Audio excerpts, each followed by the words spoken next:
ಇವಾಗ ಏನೋ ಟಿಪ್ಸ್ ಹೇಳಕ್ಕೆ ಇಷ್ಟಪಡ್ತೀರಾ ಮೇಡಮ್ ನಿಮ್ಮ ಮನೇಲೇ ಇರೋದಕ್ಕೆ ಬಗ್ಗೆ ಹೇಳೋದಕ್ಕೆ? ಏನು ಟಿಪ್ಸ್ ಹೇಳೋದು, ಏನಾದರೂ ಅಡುಗೆ ಕುಕಿಂಗ್ ಕುಕಿಂಗ್ ಬಗ್ಗೆ ಖಂಡಿತ ಹೇಳಿ, ಖಂಡಿತ it will be helpful.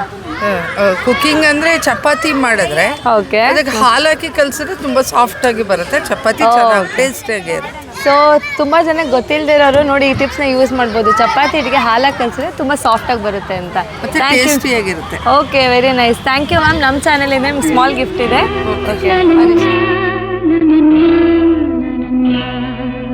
So ಅಲ್ಲೊಬ್ರು ಇದ್ದಾರೆ, ಅವ್ರನ್ನ ಮಾತಾಡ್ಸೋಣ ಬನ್ನಿ. Hi ma'am. ಹಾಯ್, ನಿಮ್ಮ ಹೆಸರು? ಲತಾ. ಲತಾ, ಏನು ಮಾಡ್ಕೊಂಡಿರೋದು? House wife. Okay, wow. So ಇವತ್ತು ನಮ್ಮ ಟಾಪಿಕ್ಕು ಹೌಸ್ ವೈಫ್ ಆಗಿರೋದು ಈಸಿನಾ ಅಥವಾ ವರ್ಕಿಂಗ್ ವುಮೆನ್ ಆಗಿರೋದು ಈಸಿನಾ? ಆ್ಯಸ್ ಯು ಸೆಡ್ ನೀನು ಹೌಸ್ ವೈಫ್ ಆಗಿರೋದಕ್ಕೆ, ಸೊ ವರ್ಕಿಂಗ್ ವುಮೆನ್ ಆಗಿರೋದ್ರ ಬಗ್ಗೆ ನಿಮ್ಗೆ ಏನು ಅನಿಸುತ್ತೆ?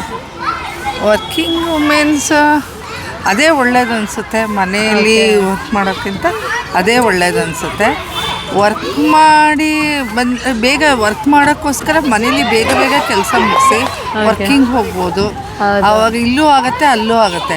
ಬರೀ ಮನೇಲೇ ವರ್ಕ್ ಫ್ರಮ್ ಮನೇಲೇ ಇರೋದ್ರಿಂದ ತುಂಬ ಕಷ್ಟ ಆಗತ್ತೆ. ಮನೆ ಕೆಲಸ ಮುಗಿಯೋದೇ ಇಲ್ಲ. ಆದರೆ ನಿಮ್ಗೆ ಯಾರು ಪೇನೇ ಮಾಡಲ್ವಲ್ಲ ಮೇಡಮ್, ನಿಮ್ಗೆ ಏನು ಅದ್ರ ಬಗ್ಗೆ ಏನು ಅನಿಸುತ್ತೆ? ಏನಿಲ್ಲ, ಏನು ಹ್ಯಾಪಿ ಇದೆಯಾ? ಹ್ಯಾಪಿ ಆಗಿದೆ. ಓಕೆ, ನೀವು ಮನೇನೂ ನೋಡಿಕೊಂಡು ಎಲ್ಲ ನಿಮ್ಮದೇ ಗ್ರೇಟ್ ಜಾಬ್ ಅನಿಸುತ್ತೆ. ಯಾಕಂದರೆ ಇವ್ರಿಗೆ ಯಾರು ಪೇನೇ ಮಾಡೋದಿಲ್ಲ. ಸೊ ಅಂದ್ರೂ ಇವ್ರ ಮನೇಲೇ ಎಲ್ಲ ಕ್ಲೀನ್ ಮಾಡಿಕೊಂಡು ಮನೇನ ಮೇಂಟೈನ್ ಮಾಡ್ಕೊಂಡು ನೋಡ್ಕೊಂಡಿರೋದು ತುಂಬ ಥ್ಯಾಂಕ್ಸ್. ಇವಾಗ ಏನೋ ಟಿಪ್ಸ್ ಹೇಳಕ್ಕೆ ಇಷ್ಟಪಡ್ತೀರಾ ಮೇಡಮ್ ನಿಮ್ಮ ಮನೇಲೇ ಇರೋದಕ್ಕೆ ಬಗ್ಗೆ ಹೇಳೋದಕ್ಕೆ?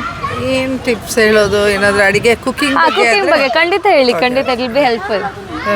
ಕುಕಿಂಗ್ ಅಂದರೆ ಚಪಾತಿ ಮಾಡಿದ್ರೆ ಓಕೆ, ಅದಕ್ಕೆ ಹಾಲು ಹಾಕಿ ಕಲಿಸಿದ್ರೆ ತುಂಬ ಸಾಫ್ಟಾಗಿ ಬರುತ್ತೆ ಚಪಾತಿ, ಚೆನ್ನಾಗಿ ಟೇಸ್ಟಿಯಾಗಿ ಇರುತ್ತೆ. ಸೊ ತುಂಬ ಜನಕ್ಕೆ ಗೊತ್ತಿಲ್ಲದಿರೋರು ನೋಡಿ ಈ ಟಿಪ್ಸ್ನ ಯೂಸ್ ಮಾಡ್ಬೋದು. ಚಪಾತಿ ಹಿಟ್ಟಿಗೆ ಹಾಲಾಗಿ ಕಲಿಸಿದ್ರೆ ತುಂಬ ಸಾಫ್ಟಾಗಿ ಬರುತ್ತೆ ಅಂತ. ಮತ್ತೆ ಟೇಸ್ಟಿಯಾಗಿರುತ್ತೆ. Okay, very nice, thank you ma'am. ನಮ್ಮ ಚಾನಲಿಂದ ನಿಮ್ಗೆ ಸ್ಮಾಲ್ ಗಿಫ್ಟ್ ಇದೆ.